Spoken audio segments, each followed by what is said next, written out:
దేవుని నామానికి మహిమ కలుగును గాక. మరొకసారి మీతో దేవుని వాక్యం ధ్యానించడానికి దేవుడు ఇచ్చిన అవకాశాన్ని బట్టి దేవుని మహిమపరుస్తున్నాను. దేవుని బిడ్డలారా, ఎఫెసీయులకు రాసిన పత్రిక 6వ అధ్యాయం 11వ వచనాన్ని ధ్యానిద్దాం.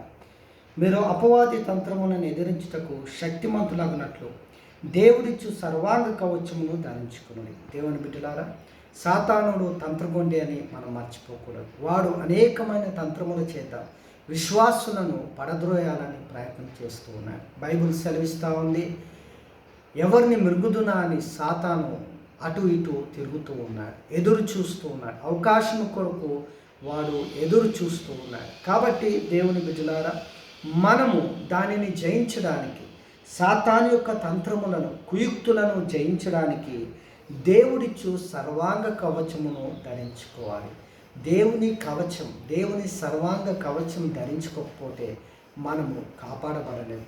సాతాను నుండి కాపాడబడాలంటే, సాతానుడు మనం ముట్టకూడదంటే, సాతాన్ని మనం జయించాలంటే, దాని తంత్రములను లయపరచాలంటే దేవుని సర్వాంగ కవచమును ధరించుకోవాలి. ఆ సర్వాంగ కవచము ఎలా ధరించుకోవాలో రాబో దినాల్లో మనం నేర్చుకుందాం. ఆమేన్.